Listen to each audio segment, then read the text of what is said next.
Depuis la réalisation de ce film, le nombre des soldats français tués au Sahel vient encore de s'alourdir avec la mort, il y a quelques semaines, du caporal-chef Maxime Blasco. C'est le 52e soldat qui perd la vie au Mali après 8 ans de lutte contre les djihadistes au Sahel. La France annonce le retrait partiel de ses troupes. Alors, quel bilan peut-on tirer de ces 8 années de guerre? Quelle est la stratégie politique de ces opérations militaires françaises menées à l'étranger? On en parle ce soir avec mes invités. Bonsoir à tous les quatre. Ousmane Ndiaye, bonsoir. Vous êtes rédacteur en chef Afrique de TV5 Monde. Vous connaissez très bien le Mali puisque vous y avez vécu comme correspondant pour le journal Le Monde, notamment.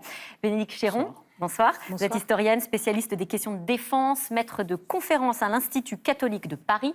Vous êtes également l'autrice de ce livre, Soldats méconnus, les Français et leurs armées. État des lieux, c'est chez Armand Collin. Avec nous également Niagalé Bagayoko. Bonsoir Niagalé. Vous êtes docteur en sciences politiques, spécialiste des questions de sécurité en Afrique et vous êtes président de l'African Security Sector Network. Et enfin, colonel Michel Goya. Bienvenue à vous, colonel. Ancien colonel de l'armée de terre, enseignant, essayiste, spécialisé dans l'histoire militaire et l'analyse des conflits. Colonel, vous avez passé du temps, vous, sur le terrain, participé à de nombreux conflits armés. Qu'est-ce que vous avez ressenti en voyant ces images, ce documentaire ? D'abord, une profonde empathie pour mes camarades. Et ensuite, ce qui est frappant, c'est que voilà, il faut bien comprendre ce qu'est devenu un soldat français moderne. Un soldat français moderne, c'est une petite part de la nation qui a le monopole de l'emploi de la force, qui part pour prendre des risques et tuer des gens, éventuellement, des choses pas naturelles, et qui fait ça un peu partout dans le monde. C'est-à-dire que on est devenus des nomades. Cela, vous avez cité le caporal-chef Maxime Blasco. Voilà, tous les ans, il partait 4 mois quelque part. Alors lui, c'était plutôt centré sur le Mali, mais il était parti en Centrafrique auparavant, etc., etc. Et on change en permanence. Donc on est des soldats français sont les plus sollicités au monde. Il faut bien le comprendre. Hein. Peut-être, on en parlera parce que c'est facile de les engager, il suffit que le président de la République le décide, et donc il y a peut-être tendance à en abuser, mais voilà, donc les soldats français sont des soldats professionnels, des grands voyageurs, et qui n'arrêtent pas de combattre pour la France. Et vous m'avez confié d'ailleurs qu'en voyant ce documentaire, ça vous manquait, que vous disiez qu'est-ce que je fais là, je devrais être sur le terrain moi aussi. Mais bien sûr, c'est-à-dire que ce sont des volontaires, tous. On a une armée de volontaires à venir, volontaires à rester, et on s'engage, notamment on s'engage dans un régiment de combat pour connaître ça en réalité, pour partir en opération. C'est notre but. C'est votre but, c'est votre rôle. Et en même temps, on sent ce sentiment très fort d'impuissance des soldats en mission. On le voit très bien dans le documentaire. Je pense notamment à cet ancien militaire qui a ces mots très durs. Il n'y a pas de vision. J'ai l'impression qu'il n'y a pas de stratégie. On ne sait même pas quand est-ce qu'on gagne. Ils sont partis pour combattre le terrorisme. Et aujourd'hui, certains ne comprennent même pas le sens de cette guerre. Bon, alors, les militaires sont des gens simples qui aiment bien avoir des objectifs clairs ou qui croient qu'on atteindra plus facilement des objectifs s'ils sont définis. Maintenant, d'abord, c'est un peu une constante, savoir... Oui, même vous disiez à l'époque que ce n'était pas du tout clair non plus quand j'étais sur le terrain. Je pense que les choses sont infiniment plus claires maintenant. Ça a beaucoup évolué ? Oui, bien sûr. Qu'à une certaine époque. Moi, j'étais engagé à Sarajevo en 1993, pendant le siège. On était arrivé sur place, on a déjà on a déjà perdu un soldat, et puis on était parti en quelques jours. Et on nous demande, quelle est notre mission ? En fait, il n'y a pas de mission. Vous êtes un geste diplomatique. C'est-à-dire qu'il faut bien comprendre que un engagement militaire français, ça se joue souvent dès l'enfance. Et l'enfance, c'est la tête du président de la République. C'est le cerveau du président de la République qui ne pense pas forcément uniquement à donner un objectif clair à des militaires face à un ennemi qui peut penser à toute autre chose, à d'autres publics qui sont visés par l'action. Ça peut être l'opinion publique, l'opération Sentinelle que l'on connaît, les soldats dans les rues de France. Voilà, le public visé, c'est l'opinion publique. Dans le reportage, on voit bien dès qu'il est question de l'Afghanistan, il n'est jamais question d'Afghans.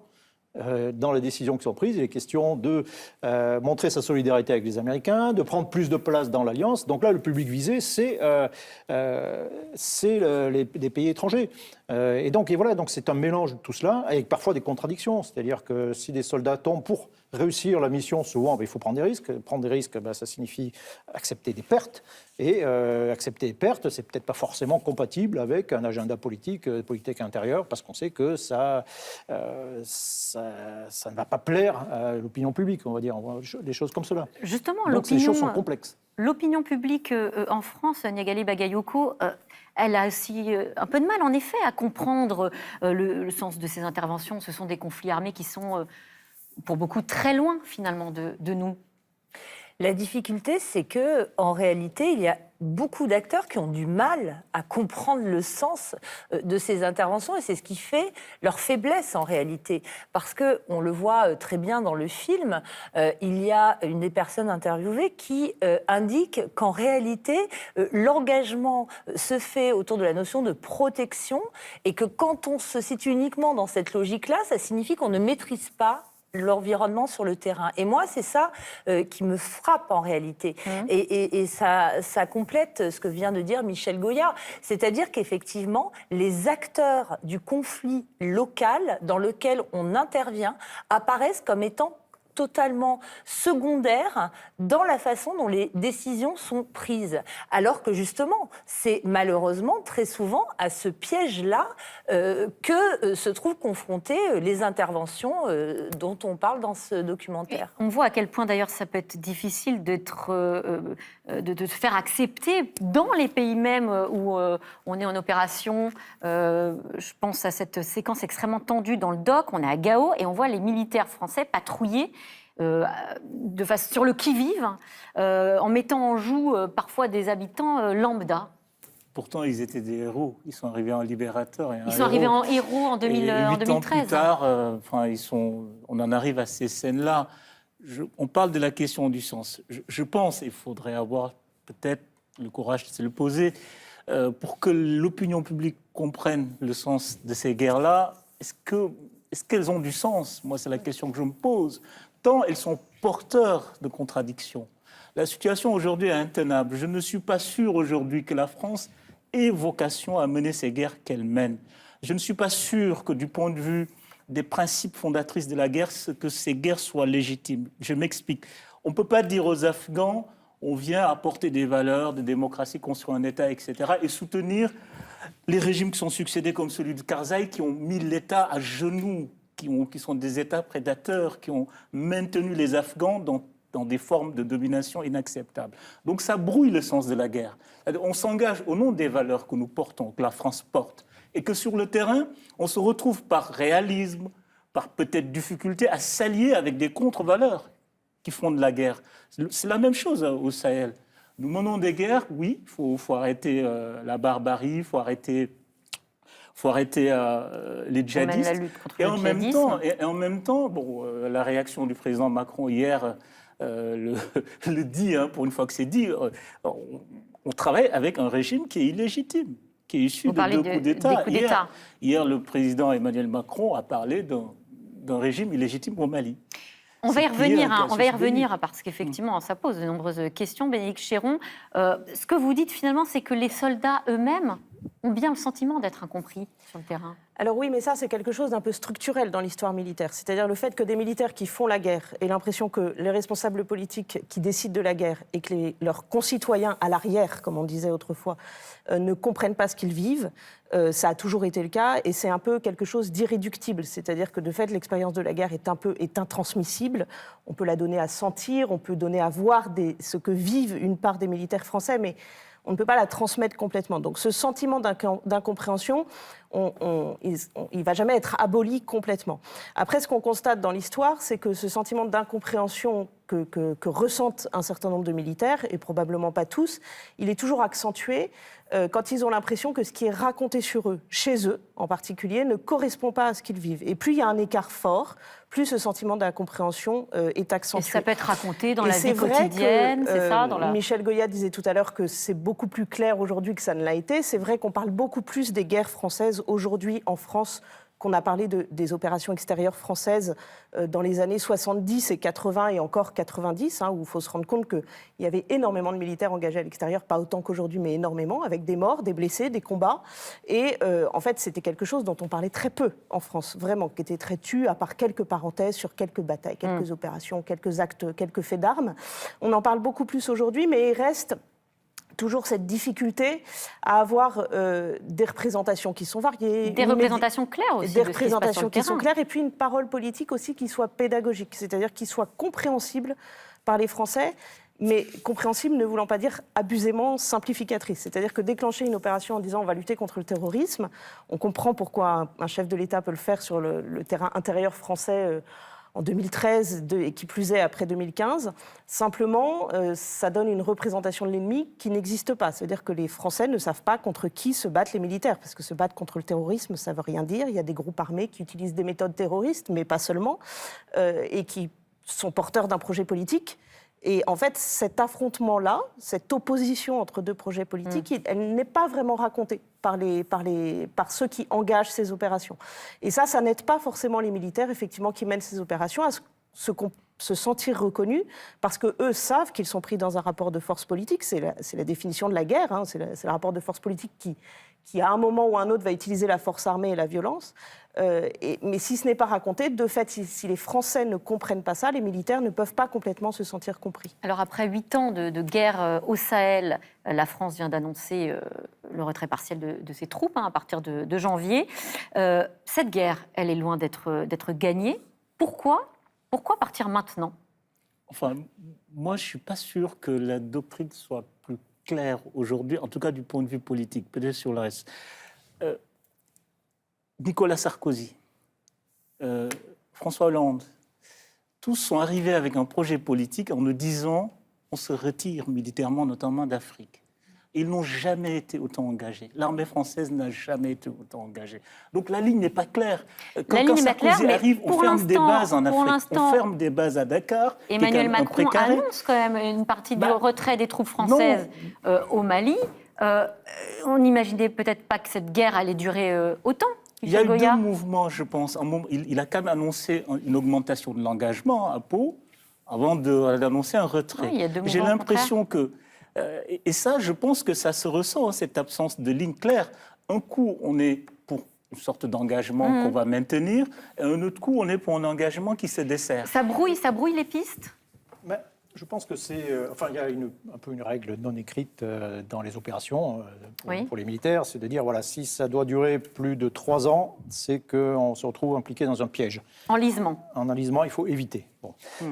L'opération Serval, donc c'est l'engagement au Mali en janvier 2013. Pourquoi on s'engage ? Déjà, on s'engage un peu par défaut, alors qu'on est effectivement dans une tendance où on est en train de se retirer. Un an plus tard, il n'y a plus de force au Tchad, par exemple. Bon. Et on intervient parce qu'en réalité, on est aussi un peu les seuls dans la région à pouvoir le faire.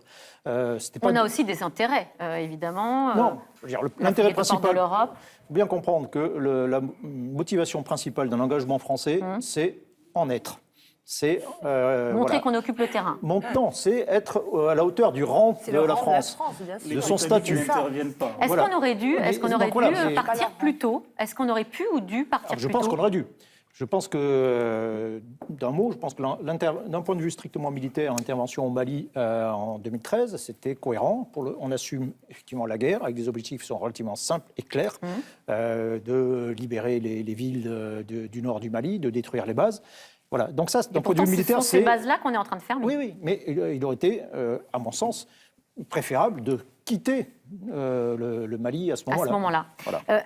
Niagalé Bagayoko, vous êtes d'accord, vous ? Parce qu'en partant plus tôt, ça veut dire aussi peut-être une situation qui aurait dégénéré plus vite ? Alors, c'est une situation qui, effectivement, a dégénéré. Quoi qu'il en soit, qu'on veut bien le dire. Et à mon avis, un des éléments qui, malheureusement, reflète très bien cette dégradation de la situation, ce sont les cartes du ministère des Affaires étrangères et de l'Europe actuellement, français. C'est ça, les cartes qu'on peut aller vous allez, vous tapez carte de conseil aux voyageurs du ministère de l'Europe et des Affaires étrangères.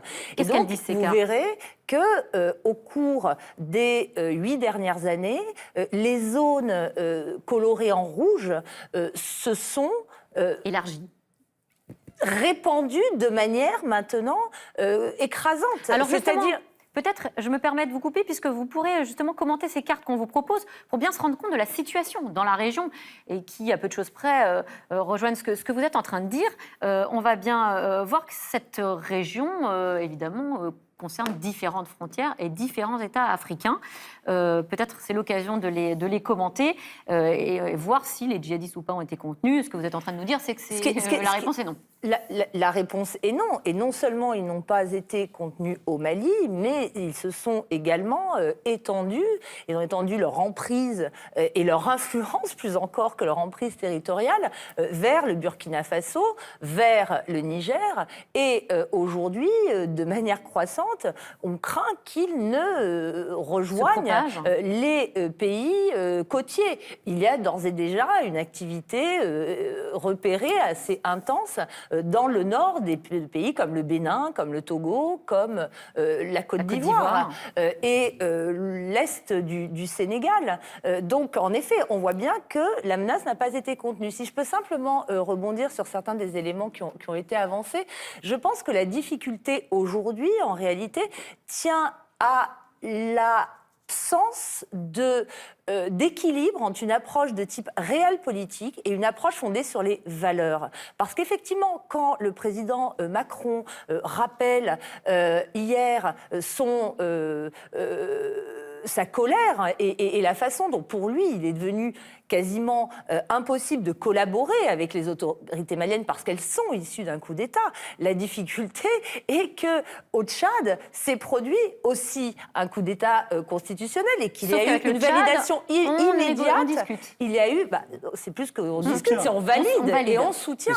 Donc aujourd'hui, en termes de valeurs, alors on nous répondra, je vois Michel qui réagit, que la stabilité du Tchad est absolument essentielle.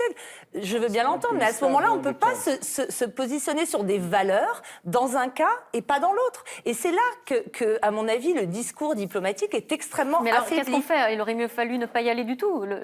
Quel est le constat, du coup, de cette On peut aussi avoir une approche totalement totalement réaliste, vraiment, où on affirme que pour lutter contre le terrorisme, on est obligé de s'allier avec certains États qui ne correspondent pas à nos valeurs. Mais défendre d'un côté la démocratie et ne pas le faire de l'autre, c'est vraiment ouvrir la boîte de Pandore. Ousmane Ndiaye, vous dites la situation est pire qu'avant. Vous y allez carrément. Vous dites d'abord elle est explosive dans la région, mais c'est encore pire qu'avant l'arrivée de l'armée française. C'est simple. En janvier 2013, quand l'armée française s'engage, c'est une partie qui est un peu plus grande que la France, qui était sous le joug des djihadistes. Aujourd'hui, comme disait Niagalé, il y a une extension du domaine du djihad au Burkina, où quand même un tiers du territoire est sous le contrôle des djihadistes, pas d'école, enfin pas d'État. Extension en Côte d'Ivoire, extension à l'ouest du Mali, extension dans le nord-est du Bénin. Et puis il y a un autre front qui s'est ouvert, même si c'est un peu plus loin, mais qui concerne la France, c'est le Mozambique, le nord du Mozambique, où Total est en difficulté parce qu'il y a la plus grande industrie gazière de Total qui est dans cette zone. Et paradoxalement, groupe français, et paradoxalement, pour répondre à la question aurait-il fallu intervenir ou pas, je constate, et c'est un élément de comparaison important, la France n'a jamais envisagé d'intervenir pour libérer ou participer à la libération du Nord Mozambique, malgré les gros intérêts financiers de Total. N'empêche, c'est une réponse africaine qui a libéré la zone et qui a libéré l'emprise de Total. C'est les troupes rwandaises qui sont en train de libérer le travail qu'ont fait les Français en janvier 2013. Les Rwandais sont en train de faire le même travail. Donc, la France a une réflexion sur la formation de l'armée malienne. Je pense que la question du prestige aussi ça prend du temps. C'est-à-dire, il y a une question qui se pose. La Grande-Bretagne n'intervient pas dans les ex-colonies, les pays portugais non plus. Pourquoi la France doit avoir cette doctrine de vouloir coûte que coûte intervenir militairement et directement? Je pense que c'est une vraie question qu'il va falloir à un moment donné trancher. On voit dans le doc des djihadistes surentraînés, proches d'une organisation d'armée régulière. En tout cas, ce n'est pas moi qui le dis, c'est un des militaires sur place. Est-ce qu'on les a sous-estimés, Michel Goya? Non, je ne crois pas qu'on les ait vraiment sous-estimés. Ce sont des gens qui sont des organisations qui sont armées, qui sont fortes. Et c'est bien là le problème. D'ailleurs, si on intervient par principe, c'est qu'on est appelé à l'aide par des États qui sont trop faibles pour faire face à leurs adversaires. Sinon, ils résoudraient le problème eux-mêmes. Et la grande difficulté, c'est que cette faiblesse, elle est quand même très largement structurelle. Donc, on vient au secours d'États qui sont faibles, qui sont corrompus. Et en fait, rien ne bouge. Et la grande difficulté, je pense que c'est là où est l'erreur de l'opération Barkhane, c'est de dire, voilà, nous restons, nous assurons une sorte de bouclier. Alors, dans un premier temps, pour protéger la mise en place d'une force des Nations Unies, dont on ne parle pas, mais qui a une totale impuissance et une inefficacité, que pour appuyer l'opération de formation de l'armée malienne. Et puis, quand ces armées, notamment l'armée malienne, sera suffisamment forte, elle viendra nous relever. En fait, c'est une illusion complète. L'armée malienne ne sera jamais suffisamment forte. Elle le sera lorsque l'État sera lui-même plus fort. Plus fort, et sera un État digne de ce nom, je veux dire. Oui, alors je rejoins Michel de ce point de vue-là, mais quand même, quand on dit il faut du temps pour former ces armées, moi je pense qu'on est dans l'illusion de ce que peut apporter la formation. Parce qu'une question qu'on ne pose jamais, c'est celle de l'état des armées sahéliennes, non pas aujourd'hui, mais en 2012. Des armées sahéliennes qui ont bénéficié de la coopération non seulement de la France, mais des États-Unis, mais de l'Afrique. Il y a quand même quelque chose qui n'a pas fonctionné, qui, bien entendu, vient de la faiblesse de ces États, mais qui, à mon avis, vient aussi de la façon dont ces armées ont été formées à des conflits qui ne correspondaient pas avec ce à quoi elles sont aujourd'hui amenées à faire face. Et je pense qu'aujourd'hui, il y a une vraie réflexion à mener sur les doctrines militaires qui guident justement ces formations, cette coopération, cet équipement également, parce que ce que je dis de la formation est valable de l'équipement aussi. Donc aujourd'hui, et le cas de l'Afghanistan incite à cette réflexion aussi, parce que 20 ans de présence de formation... Ah, moi, je pense qu'on est dans la comparaison a été régulièrement faite. Moi, je ne suis pas une spécialiste de l'Afghanistan, donc je ne me risquerai pas à des comparaisons sur le contexte, mais la comparaison en ce qui concerne les modes d'intervention, et non seulement des militaires, ce qui est l'objet du documentaire, mais des civils également, est vraiment à interroger dans le contexte aujourd'hui. Je pense qu'on se situe dans une rupture stratégique qui nécessite de repenser effectivement les instruments d'intervention civile et militaire. Vous parlez des manques de moyens. Pour le coup, c'est vrai que dans le documentaire, c'est assez criant, cette réalité, en tout cas, qu'on peut découvrir en tant que civil. On voit ce chef d'état-major qui a ces mots stupéfiants. L'armée, c'est comme une chambre à air tendue à l'extrême, avec des trous partout. Et on se dit, pourvu que ça tienne, les mécaniciens bidouillent avec des rustines. Bénédicte Chéron. Oui, alors là, un peu moins aujourd'hui qu'il y a quelques années, mais c'est le cas quand même. Et il y a de fait, sur le plan des moyens, du matériel, du budget, un rattrapage certain à opérer. Certaines des coupes budgétaires ayant été opérées par certains des politiques qu'on voit dans ce documentaire, d'ailleurs, enfin en tout cas avec leur aval. C'est vraiment cette question, une question qui sort médiatiquement au moment de la seconde partie de l'engagement en Afghanistan entre 2008 et 2012, dont on voit qu'elle est un moment de bascule, en fait, cette partie-là de l'engagement français en Afghanistan sur beaucoup de sujets, sur cette question de ce qu'on va appeler durablement le malaise des armées quant aux moyens.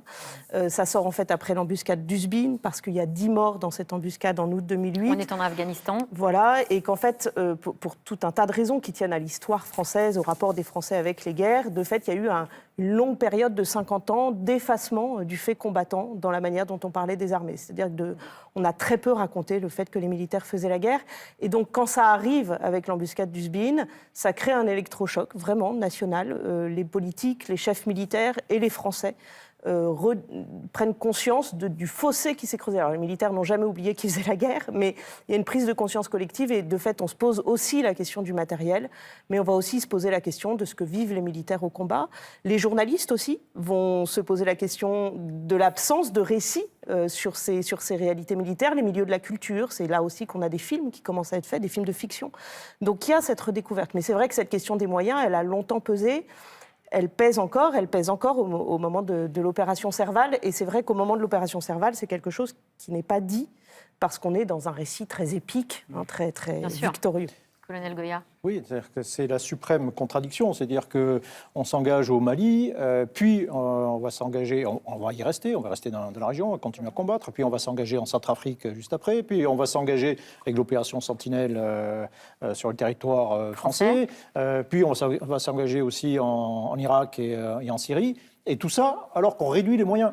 On réduit les moyens, on coupe les effectifs. 58 000 personnes en moins en 6 ans. Au total, c'était presque oui. 80 000 Et sur les plus 2 mandats. à la fin.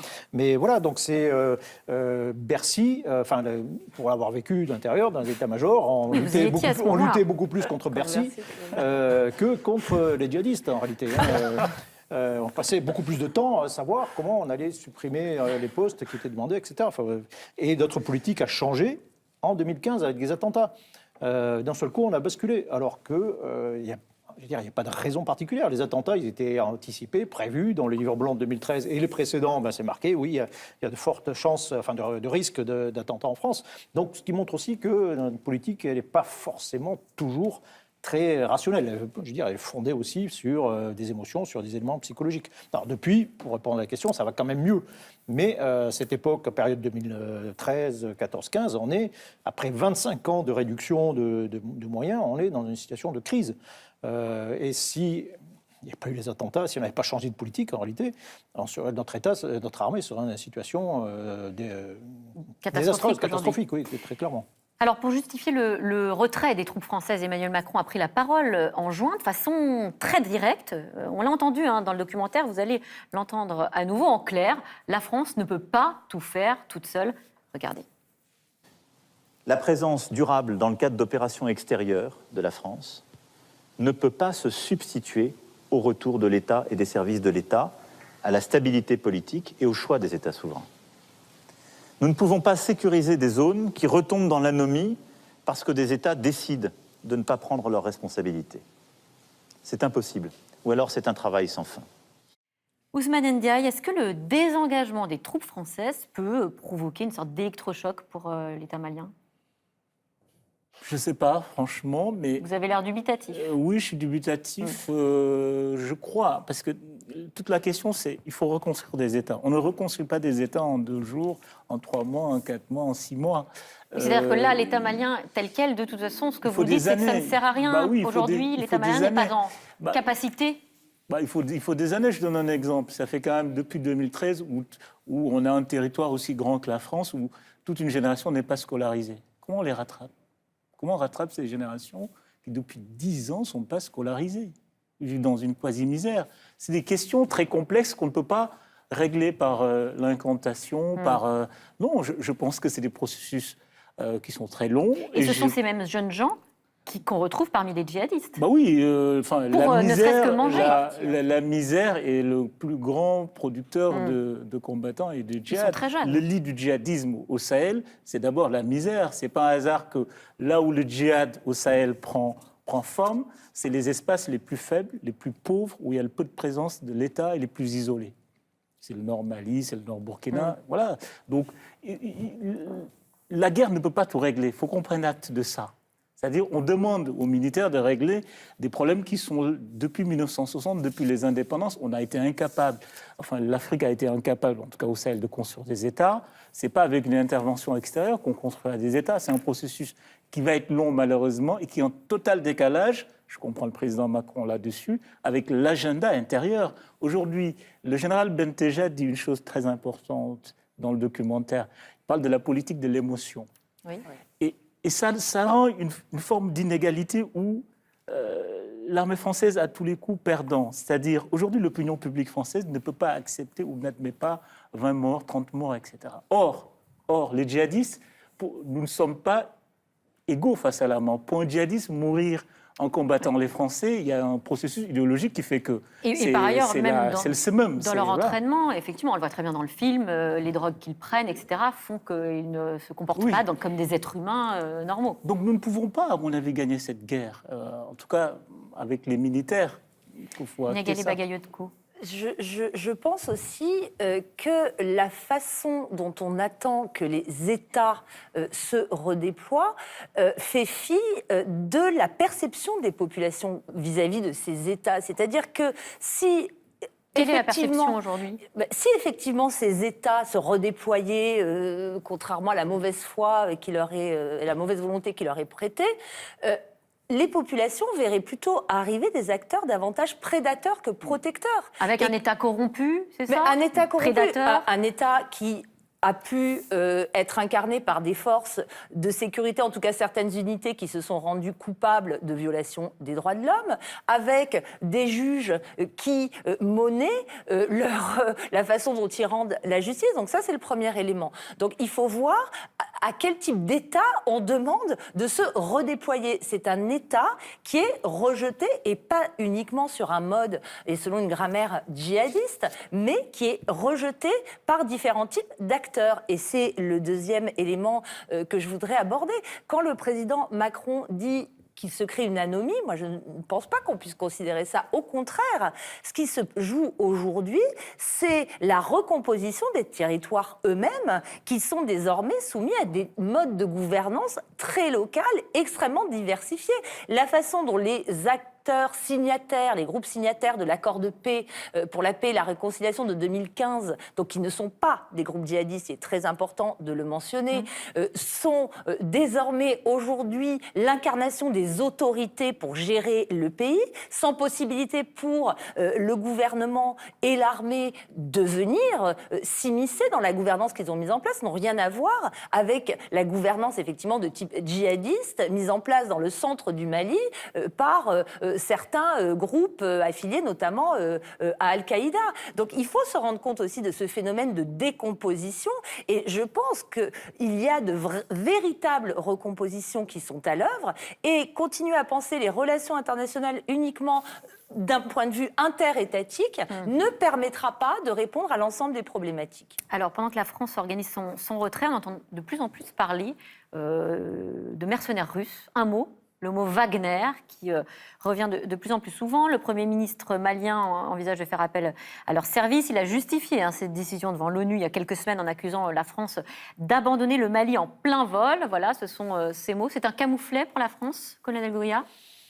D'une certaine façon, oui. Devoir appeler les mercenaires une entreprise privée russe pour défendre les Maliens? Voilà, c'est très clairement le gouvernement au pouvoir à Bamako qui joue une carte politique intérieure essentiellement. Et quand je dis politique intérieure, c'est Bamako et la zone qui contrôle à peu près, où il joue la carte de souveraineté. Faire appel aux Russes, c'est une manière de dire, voilà, on fait ce qu'on veut, en gros.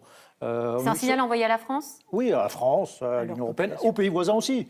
La communauté économique régionale qui a imposé un certain nombre de restrictions au Mali. Ça, c'est une manière de dire, voilà, nous sommes indépendants, nous faisons appel à qui nous voulons. Accessoirement, il y a quand même une relation du avec Mali avec la Russie qui est ancienne. Qui date de l'indépendance. Qui date de l'indépendance, oui. Des années 60. Le Mali ne faisait pas partie, j'allais dire, de la zone d'influence française. On était présent au Tchad, mais pas au Mali. Mais un lien beaucoup plus ténu avec les Russes.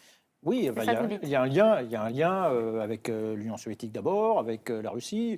L'équipement, une grande partie de l'équipement de l'armée malienne, il est russe, enfin ex-soviétique, il est russe. Il y a des officiers qui sont formés en Russie. Donc il y a un lien. Et ce qui est vraiment nouveau, en réalité, c'est l'idée de faire appel à des mercenaires. Alors justement, qui est cette entreprise de mercenaires russes, Wagner? On l'a surnommée l'armée secrète de Poutine, c'est vrai? Qui veut répondre? Officiellement, quand on a posé la question au Premier ministre malien, il ne connaît pas Wagner, il a répondu. Oui. On pose la même question au ministère des Étrangers russe à l'ONU. Nous ne connaissons pas Wagner. Donc personne ne connaît Wagner, mais ils sont partout. Ils n'existent pas, mais ils sont partout sur la base de sociétés écrans avec une présence qui est problématique. Pourquoi ? Qui est problématique parce qu'elle est dans une zone grise. C'est-à-dire, autant une armée régulière intervient, on sait que c'est l'armée française, il y a des règles, il y a le droit international, etc.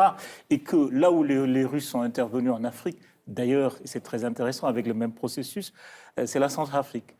La Centrafrique, les Français décident de quitter, donc fin de Sangaris, parce que la France n'a plus les moyens de supporter l'opération, alors que l'État centrafricain voulait que la France reste, donc ils accusent la France d'abandon, et les Russes arrivent, donc premier territoire conquis. Et on a le même processus au Mali, mais il faut rappeler qu'au Mali, et c'est là où c'est très intéressant, c'est qu'il y a une réflexion idéologique qui est derrière. faut rappeler que le Premier ministre qui initie cette politique, il fait partie des élites maliennes formées en Union soviétique. C'est quelqu'un qui a vécu en Union soviétique, qui a fait une thèse, qui est docteur à l'Union soviétique, qui est rentré, et que quand le Mali a basculé en 91 dans le camp dit démocratique, c'est-à-dire la fin de la parenthèse soviétique, il fait partie des gens qui ont toujours réclamé, sont toujours réclamés de cette position politique pro-russe. C'est intéressant parce qu'est-ce qu'on ne va pas se retrouver dans une situation d'incompatibilité totale, de ligne rouge franchie, si les mercenaires russes s'installent, restent. Je cite juste cette phrase d'Emmanuel Macron. C'est une honte et ça déshonore ce qui n'est même pas un gouvernement issu de 2 coups d'État. Il répondait au Premier ministre malien qui accusait donc la France de les abandonner. Florence Parly, la ministre de la Défense, qui nous dit ça revient à s'essuyer les pieds sur le sang des soldats français. On est à 2 doigts de la rupture. Oui, je pense que en réalité, ce qui se produit aujourd'hui est le point culminant d'une dégradation continue des relations diplomatiques entre la France et le Mali, qui ne date pas de cet épisode-là. Et cette notion de ligne rouge a été régulièrement, à ne pas franchir, a été régulièrement brandie par la France, à mon avis, de manière bilatérale et privée, notamment en marge des négociations qui ont conduit au sommet de Pau. Et je pense que d'ores et déjà, ce n'est un secret pour personne, les relations étaient très difficiles avec le président élu, Ibeka, réputé proche de la France. Notamment autour de cette question des fameuses négociations à engager ou non avec les groupes djihadistes. Il se trouve que les autorités suivantes, donc davantage civiles que celles auxquelles on a affaire aujourd'hui, ont tenu cette ligne de la négociation. Et il y a eu un échange absolument fascinant, à mon sens, entre le Premier ministre malien et le ministre des Affaires étrangères français, ce dernier indiquant qu'il était hors de question pour la France, que la France allait partir si des négociations se poursuivaient. Et le Premier ministre qui disait, bah oui, mais nous sommes souverains, nous voulons continuer. Mais quoi, les deux sont compatibles ? Eh ben, c'est la question qui se pose aujourd'hui. Et la France est restée, malgré le fait que les négociations se poursuivent, y compris au niveau local, mais sans doute aussi au niveau gouvernemental. Et la question se pose aussi sur cette question des élections qui vont être reportées. Là aussi, c'était une ligne rouge qui est franchie, manifestement également aussi. Donc, est-ce que la France a la capacité de dire oui, je me retire aujourd'hui du jour au lendemain ? Malheureusement, je n'en suis pas persuadée. Eh bien, pour prolonger la réflexion, je vous propose quelques conseils de lecture pour aller plus loin. Michel Goya, s'adapter pour vaincre. Comment les armées évoluent. C'est aux éditions Perrin. Bénédicte Chéron, je rappelle le titre de votre livre, Le soldat méconnu, les Français et leurs armées, état des lieux. C'est aux éditions Armand Collin. Et puis pour revoir le documentaire en replay, Le prix du sang, 20 ans de guerre française et notre débat, et bien sûr, vous pouvez aller sur le replay de France Télévisions. Voilà, c'est la fin de cette émission. Merci à vous 4 d'être venus ce soir. Merci. Merci à vous et je vous souhaite une belle soirée sur France 5.